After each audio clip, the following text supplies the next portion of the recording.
All right, welcome to Collingwood. We are here in the Westpac Centre at the moment. We're actually going to be talking to the captain, Nick Maxwell, reappointed captain Nick Maxwell. Welcome to the show. Thanks, mate, and welcome to the Westpac Centre. I know that you probably shouldn't be here, being an Essendon supporter, but look, I'll let you in the side door. Just don't tell anyone. Yep. All right. Now, I haven't found any dodgy prohibited substances here either. Not here, mate. I was looking, but Anyway, more important things. Who cares about drugs in AFL when we're caring about our dream teams? And the big thing is, Maxie is one of the most hardcore players that you will find because he loves it.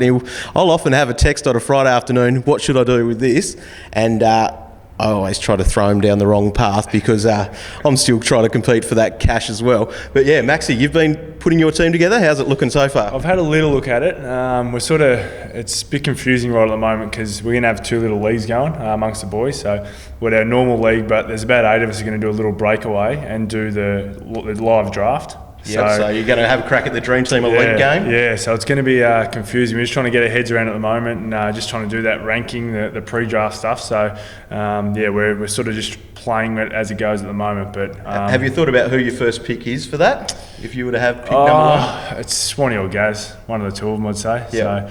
So I think I've got them ranked 1 and 2. I'm not sure which order it is, but I tend to try and go away from Collingwood players because either way, I'm happy. If they play really well, then I'm happy. And if they don't play well, at least I didn't have them in my dream team, so I'm sweet. Yep. And you can let them know about it too, I guess, if you do have them. Absolutely. And Heath Shaw's the one. I always have Heath Shaw in my team, but I've had enough of him. He always gets suspended or gets injured or does something. So he just can't put a full year together. So I've told him about it and just told him that he's not up to it. And unlucky he's out. That's right. Well, let's have a think about your actual dream team at the moment. So we've got a few Collingwood boys that are some of the most popular players so far this year because there's a bit of value there, and I guess we've got the big premium. So Swanee, is he currently in your team? Swanee is, yeah, he's flying. I've got Swanee, and I tossed up between Beamsy and Pendles. That's a big question. Yeah, I actually went with Pendles. Right. And the reason behind that is I just think that he missed probably 5 or 6 games with his broken leg, and his average was still really, really good. So when you do miss games like that,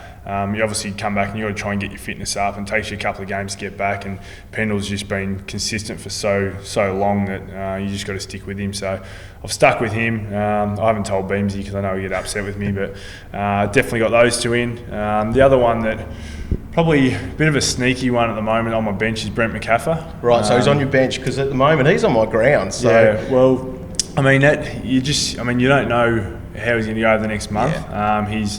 He's that real third tall that is a really good player for us up forward. And if you think back to 2010, he sort of got 6 to 8 marks a game. Yeah. In my memory, I don't know, I haven't got the stat sheet in front of me, but I just recall him sort of getting that, and every time you do that... Well, he has averaged quite well in Dream Team, and missing so much means that he's bloody cheap. He's actually like 130 grand. Exactly. So you're not going to find many guys that have been... Well, he's a premiership player. Yeah, and he's also a lot fitter and a lot stronger than he was 2 years ago. So obviously he has missed a lot of football, but I just really think he'll be a good one. And he was looking good at the end of last year as well, wasn't he? He was. AFL, he was, yeah. And probably the added bonus is he's actually fit enough now to go in the midfield. Nice. So I don't know how he's going to go breaking into that role, given the quality and the depth we've got in there, but I actually just really rate him. I just know mentally what a good space he's in. I just think he's going to be a really good choice. Extra midfield time. That's what we all love hearing in this pre-season. All right, so you've got McCaffrey there. What about Lukey Ball? Now, he's obviously a best 22 player. He's very underpriced. How's he travelling? No doubt. He's going well. Probably we've taken a little bit longer with Bally, so you will see him at some stage during the NAB Cup. And probably the really good thing about him is he doesn't need as many games as a lot of other guys going into the season because he's so naturally fit and just elite with everything he does in terms of his diet and his fitness and all that sort of stuff. So if he misses one session on the track, he'll be doing a bike and a boxing and doing all this sort of stuff to make up for a rower. So he's going to be fit. And I think with Bally, probably the real bonus is his tackling. He's showed us just how good he is in tight with all the tackling, and as you know, the bonus points for that. +4 for that. But you're going to get a lot of +4s for tackling that you're not going to get with Swanee. So yeah. Now going back to Swanee, because will he be your walk-up captain? Do you think every week? Probably not. I don't like making one of my teammates the captain. So when I actually do have him in the team, as I said, I don't like having many of them in my team. But when I do, I don't really like doing it because I sort of, as I said before, if they have a bad game, then they've had a bad game for my dream team, but also for the club. So it's sort of a double whammy. But and that can hurt. Yeah, but at least if he has a poor game playing for Collingwood, he's not my captain, then we sort of get at least one things up. So, that's all right. And he's probably captain of whoever I'm playing anyway. So. And so you got Gaz then? You got Gary there? Gaz is usually the one, yeah. Gaz is usually the lock for me for captain. Yeah. It's very rare that I take him off. Yeah. Now, you guys probably won't have too many rookies coming through this year, you wouldn't think, with some injured players coming back. Have you kept a bit of an eye on any rookies or cheap players from other clubs for your team? I saw young Pittard from Port. He really came on 2 years ago and really looked really good and was scoring pretty well. And they like how he set him up across half back there. So he's one that I actually had a look at now that he's had a whole pre-season and looks pretty fit. Couple of injured blokes I've had a look at. Varco. I thought even going back to the 2011 grand final, he ran rings around us and obviously he had that foot injury, but he just looks like someone who, provided he comes back and looks all right through the NAB Cup, he could definitely be someone who I include. Apart from that, you look at all the draftees, so obviously guys like O'Meara and Whitfield and all the usual guys. So in terms of our rookies, there's actually going to be a few of them who play over the NAB Cup.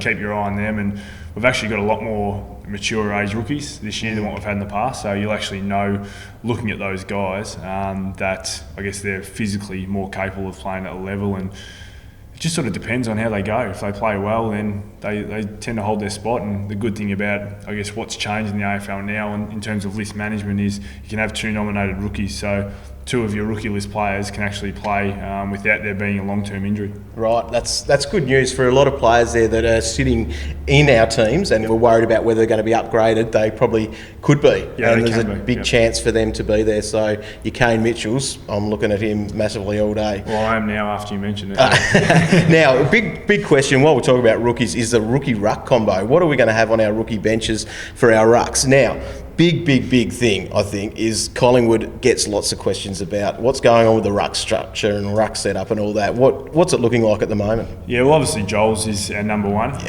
Benny Hudson is a rookie, but he's also, I think, a bit expensive for someone who is officially on the rookie list, despite even if he actually does become the nominated rookie.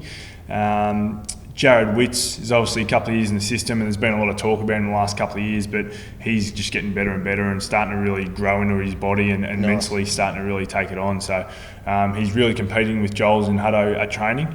So he's someone who we'll see a fair bit of over the NAB Cup. We really want to throw him in there and see how he goes, as well as managing Joels' load through the pre-season. And of course, Brodie Grundy, as Buck said, he's getting a bit of a slow starter, just sort of had a bit of a back niggle, so we're going to take our time with him and make sure we get that right, because he's someone who we see being at the club for a long time. Yeah, awesome. All right, well, thanks, Maxie. That's given me plenty of food for thought for my team, and I'm sure that's going to get... Maxie, you'll go straight home now and get onto your team and put it together. Kane Mitchell, you said. Yeah. All right, thanks very much for your time, Maxie, and good luck this season, and I'm sure we'll chat to you during the year and work out, see how you're sitting, and see if we can get some tips off you, or most likely getting some tips off us. Absolutely. Cheers, thanks, mate. Cheers.